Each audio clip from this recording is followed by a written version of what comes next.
What is up, folks? Welcome back to the Jesus MMA YouTube channel. Today, I am going to do my predictions for UFC 317. If you like the videos, consider subscribing and hit that notification bell. Let's get right into it. Now, originally, I did have this video already recorded, but late yesterday, Cedricus Dumas had to pull out of his fight with some issues regarding his house arrest. So I'm just gonna redo the whole thing because now the bout order has changed as well. Hopefully, there's no last minute additions now again, but if there are, I'm just gonna post this regardless. So yeah, at the time of recording, this is what the lineup looks like. Starting off the early prelims, we've got the man stepping in for Cedricus Dumas, Christopher Ewert from Chile versus Jackson McVey. I'm not gonna lie, I've not done much research on this fight.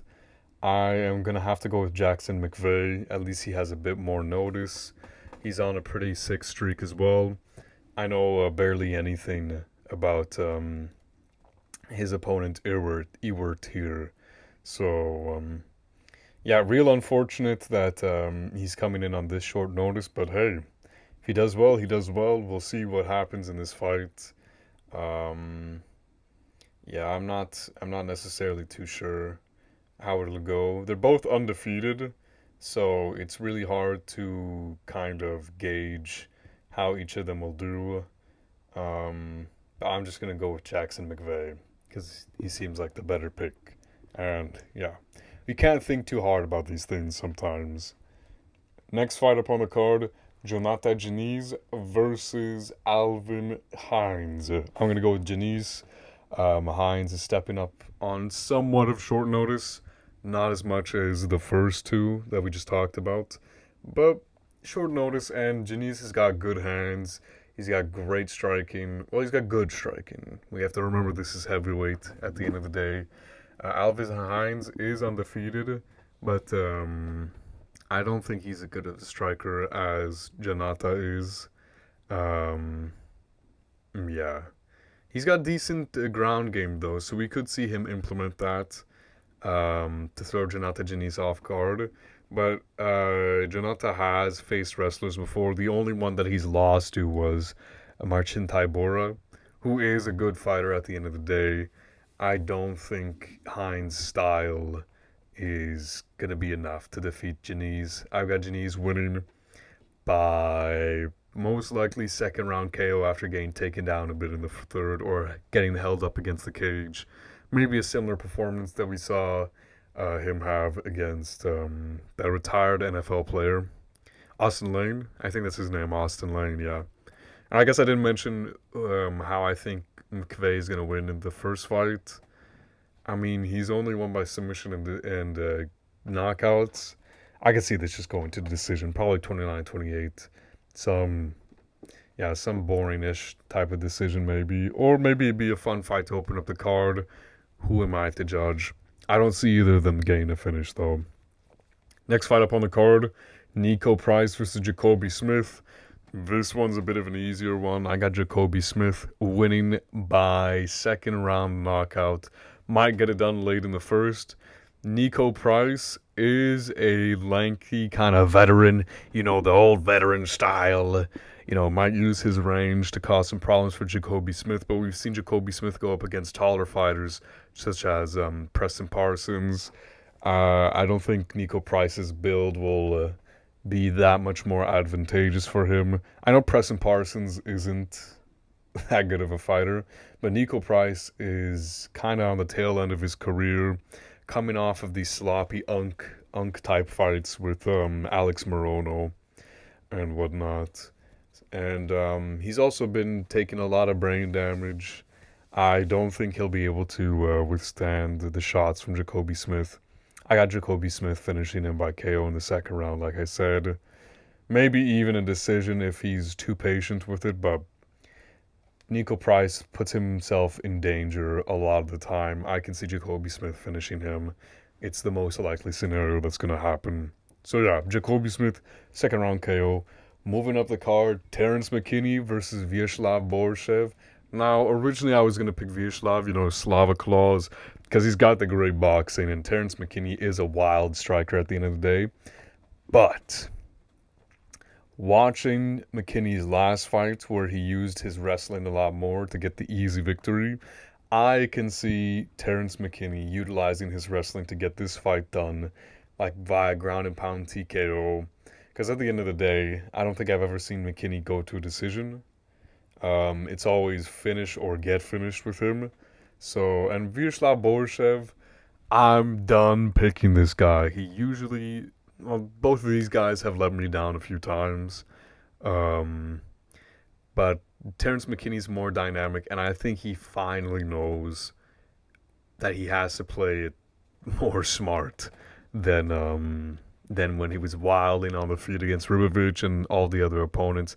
He's also got some submissions on his record, one against Fares Ziam, the tall, lanky dude.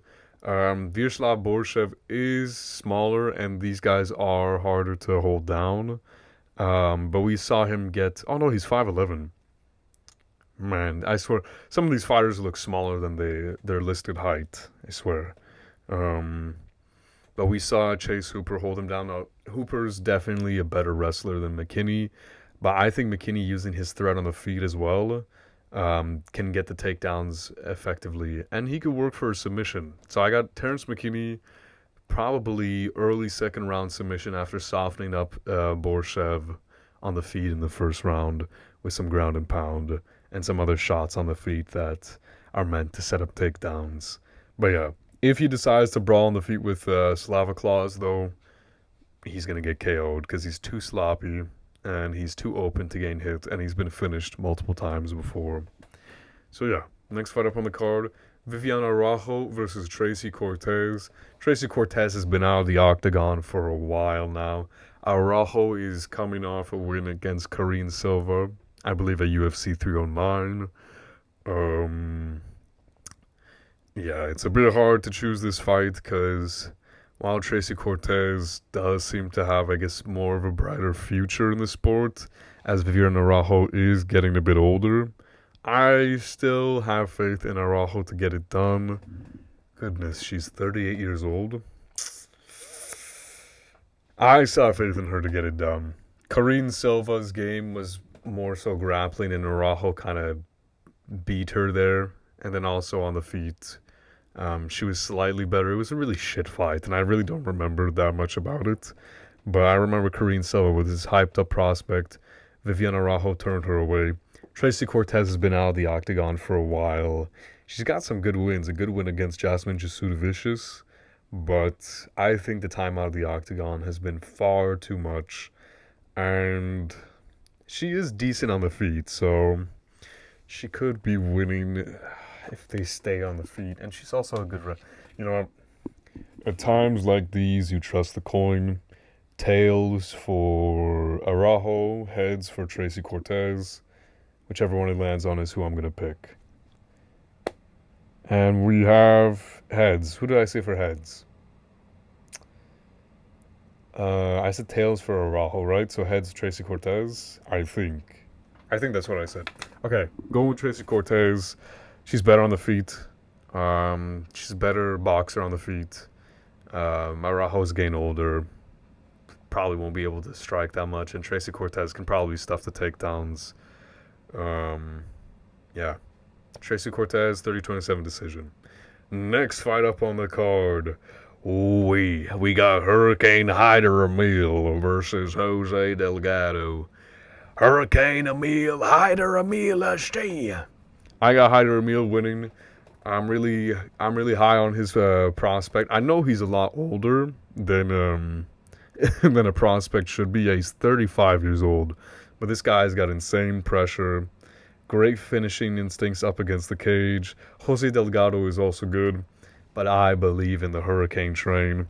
I think he's got too much momentum going into this. Jose Delgado also only has one fight in the UFC, I believe. Yeah. He's against Connor Matthews, got a nice KO. Hyder Amil has shown to have a great chin, though, and he is non-stop pressure. Jose Delgado seems to be more so of a like a first round finisher kind of guy. You know, a lot of it, all of his wins are actually by finish. So he is a dangerous dude, and he has gotten finishes late in the third round.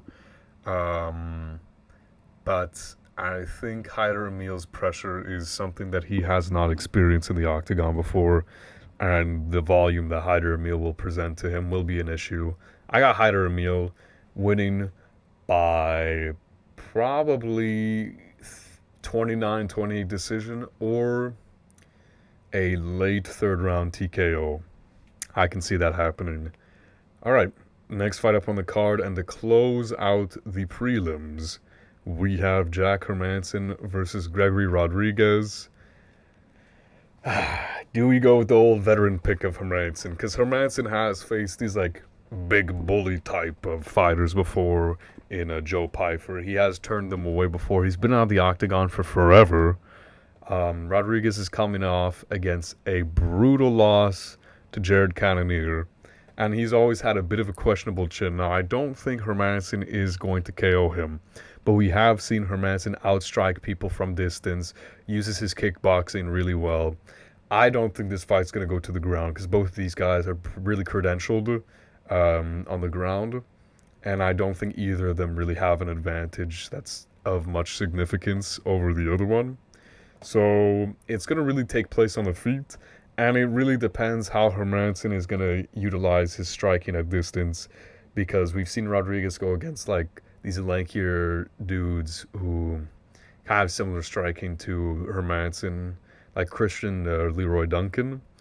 Now, obviously, they're not the same, but it's kind of a similar build and a similar, you know, type of strikes at distance type of fighter. And Rodrigues has really just lost to, you know, KO punches and shots. He did lose a split decision to Petrosian. That was a while ago. Hermansson is getting older, and he has been out of the cage for a while. So this is kind of a difficult fight for me to pick when taking all these things into consideration. But I think Rodrigues might be a bit more doubtful about his chin, but he could just not care because Hermansson doesn't have much power that you need to worry about.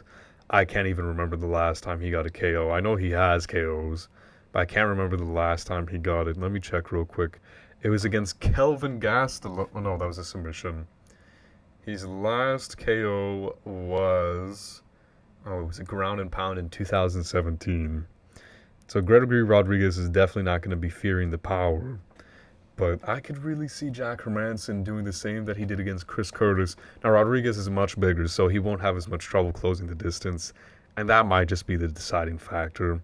I'm going to have to go with Gregory Rodrigues winning probably by... Because he used his grappling against Christian Leroy Duncan as well. So it is really difficult to pick this fight. Should have been more prepared, but I am going to go... You know what? We're going to go with the Jack Hermansson pick. The crafty vet, Jack Hermansson, winning a 29-28 decision, maybe dropping the last round because he's coasting a bit and Rodrigues is, you know, pressing more for a finish. 29-28, Jack Hermansson wins on the feet with his striking, shows a really good performance. And yeah, I think that's what's going to happen. Now we move on to the main card. The real shit. We have Peyton Talbott versus Felipe Lima. I can't believe this fight's opening the fucking card, but I guess it is what it is. They did not stack this card at all. Only the top 4 fights are really good, and that's it. But yeah, we got Talbott versus Lima. Now, Lima is a really good fighter. He's had his success at featherweight, though. And I am somewhat of a believer in lighter man skill, but you also got to take into account bigger fighters' strength. And Peyton Talbott's got a really big hole in his game that was exposed last fight out against Raoni Barcelos, and that is his grappling. And Felipe Lima has scrambled with guys that are much bigger, maybe not much bigger, but are much stronger than Peyton Talbott. I don't know exactly how big Muhammad Naimov is. I know Miles Johns isn't that big either, but Felipe Lima has fought against these harder hitting dudes, these bigger guys. The real concern would be Peyton Talbott's speed, but Felipe Lima was outspeeding all these featherweights as well. He's kind of basically a bantamweight himself. Maybe the weight cut would be his downfall if he loses, because Peyton Talbott's only chance to win this fight is by a knockout, and I don't see it happening. I'm sorry. A lot of people trust in Peyton Talbott, but his last performance was pretty bad. And Felipe Lima is a legit dangerous prospect. He's in the weight class I believe he belongs in, because he was undersized at featherweight but was still winning against these guys, which is really impressive. And he's got really good ground game. Submitted Naimov, a much stronger dude that we've seen knock out lightweights. At the end of the day, I don't think Talbott can handle the wrestling, and Lima can match him on speed. Maybe a tiny bit less fast, we'll see. But Lima will be his kryptonite in this fight. I really don't see Talbott winning unless he's improved massively since his last fight with his grappling and gets a finish on the feet. Because he does have that cool, calm, and collected style on the feet. That might change with the doubt now that he's lost, or he might feel like more at ease now that he's not undefeated anymore. You never know how these things will mentally affect these fighters, but I've got Felipe Lima winning by first round submission, showcase performance, taking the hype from Peyton Talbott. But we'll see what happens in this fight. But that's my pick, and I really do believe that's going to happen. Felipe Lima is legit. Alright. Next fight up on the card, Beneil Dariush versus Renato Moicano. I'm not going to spend too much time on this one. I kind of think it's an open and shut case. Now, I guess Beneil could win, but he's been out for so long, dealing with injuries, and he's also coming off 2 bad KO losses. Now, it is against really good fighters in Arman Tsarukyan and Charles Oliveira. But Moicano, I know he's coming off a loss to Borshchev, but he didn't take any damage in that fight. You know, your confidence can't be killed too much. You've lost to the best fighter in the UFC right now. So, and yeah, they're both pretty equal on the ground. I'd say Renato Moicano has better jiu-jitsu. I know Dariush is also a jiu-jitsu player, but he's kind of more of that wrestle type of jiu-jitsu. Now, if he gets a takedown and Moicano stays on his back, I don't know, this could be a different fight, but I see a world of a difference on the feet. Both of these guys aren't the fastest on the feet. Dariush is actually pretty fucking slow. But Moicano, I think he'll be able to outstrike him on the feet. He's not going to really be able to use takedown feints against Beneil, but I think the speed difference would be enough for him to get this job done. We're going to go with Renato Moicano, probably getting, I'd say, a 30-27 decision. I don't see a finish. He doesn't really get KOs, mainly submissions. He had a TKO, ground and pound against Jalen Turner, but that's about it. And he can hang on the feet with a lot of guys, you know? So I got Renato Moicano outstriking Beneil Dariush, 30-27. Moving on to the next fight up the pay-per-view, Brandon Royval versus Joshua Van. Now, originally, I made a prediction on this fight back in one of my videos when it was announced. And to be honest, man, I take it back. I do not think Joshua Van is winning this fight. They're pushing him a bit too early. Now, I know he took it on short notice, so they're not really pushing him. It's more so he's taking the opportunity. But Brandon Royval has a frame and a height where we've seen Joshua Van struggle against in Charles Johnson. And Royval, I know he hasn't had a KO in a bit, but he does have some freaky finishes. And Joshua Van has been known to get rocked and wobbled and got KO'd by Charles Johnson. I see something similar can happen here. And for Royval, it would have to happen early, though. Both of these guys, though, are insanely high-pressure fighters. They throw a lot of volume out there. So Joshua Van does have a chance in this fight. But I think that Royval is going to find an opening, throw something wild, and use his height and his attributes to his advantage against Joshua Van. I see a early second round KO for Brandon Royval in an exciting fight against Joshua Van. Van proves that he's good, but he's got some time to get up there, and he's just not ready for this level yet. So yeah, next fight up on the card, we've got Alexandre Pantoja versus Kai Kara France, the co-main event of the evening. I want to pick Kara France because the no blink power, but Pantoja's chin is too big, is too good, and I don't really see him losing this fight. Kara France is underrated on the ground. This has to be noted. He scrambled really well against Askar Askarov, who was a great grappler. Actually, that guy beat Pantoja as well. But I think Pantoja's now kind of in his championship prime, invincibility arc. I think this is a close fight, though. I'm getting Pantoja to win 48-47 by decision. I think Kara France will win a few rounds on the feet where he's able to stifle off Pantoja's pressure, and he will land the cleaner shots because he's the better striker. But Pantoja's constant pressure will definitely get to him in certain rounds. He'll definitely be able to take him down at some point. I don't think Kara France will be able to stuff every single takedown. And that's where Pantoja will work his magic, pressure up against the fence, working the submissions, getting shots off as well. He's not like a lay and pray grappler. He can be in some moments where he's gathering his breath, but a lot of people used to kind of overrate how quote unquote boring he was, as if his fight against Moreno wasn't one of the best that we've ever seen. And he's got good power as well. He dropped Moreno in that fight, and he landed some nasty shots on Kai Asakura as well. So I got Pantoja winning 48-47, unanimous decision. Kai Kara France comes close, but just a bit too little too late, I don't think he'll get it done. Next fight on the card, and the final one to close out the show for International Fight Week, ladies and gentlemen, Ilia Topuria versus Charles Oliveira, Charlie do Bronx. Vai pegar, Charlie! Now, I'm biased.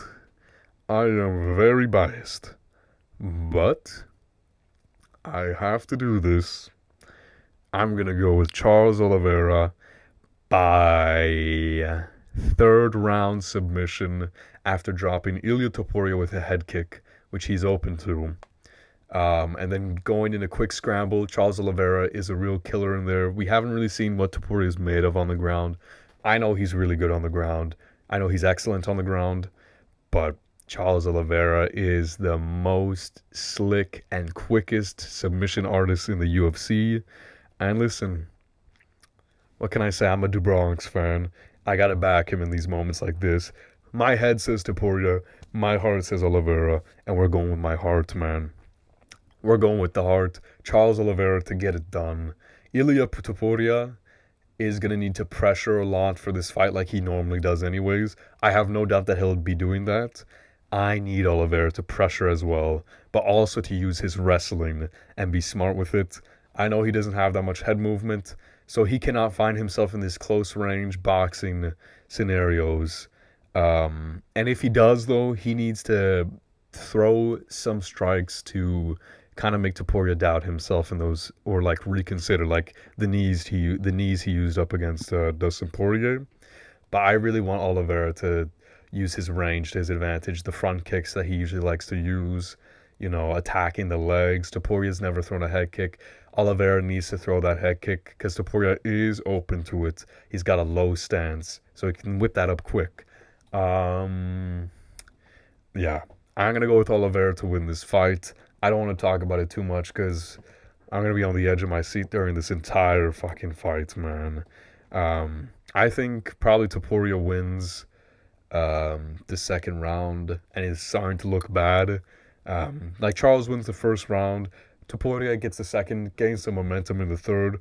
But then Oliveira lands that head kick, gets the submission in the third, shocks the whole world. Everybody's singing Brazilian gospel. Everybody's going crazy. Charlie do Bronx vai ser campeão! Man, it's gonna be good when he wins. If he wins. Yeah.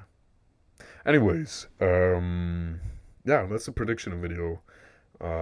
Let me know what you guys think about my predictions. Who do you guys think is gonna win these fights? I'm looking at the Tapology stats right now. 82% people pick Topuria to win. Yikes. And you know what they say. When you're up against the masses, that's when victory is the best. But yeah, man. That's the video for today. I hope you guys enjoy it. Let me know in the comments who you think is going to win, what your predictions are, and what pay-per-views you guys are excited for the most. Because this one is kind of shit. I'm not going to lie. Now, the fights themselves could be amazing. And then Dana White will pull the old, you can't listen to people online. Can't listen to people talk. Dog. There are 12 fights on International Fight Week card, and a lot of them are last-minute, late replacements. Now, this same bullshit happened last year. Last year was more cursed, though, with all the last-minute cancellations. But this is starting to be a consistent thing that's happening for International Fight Week, where the cards are so shit and rely so heavily on the main event. I'm really disappointed in the UFC's ability to put together pay-per-views, and they've got to do it a lot better for their future deals that are coming up, if they want to have leverage now that they've lost the Jones-Aspinall fight. But yeah, anyways, that's that. I'll see you guys in the next video. Ciao, ciao.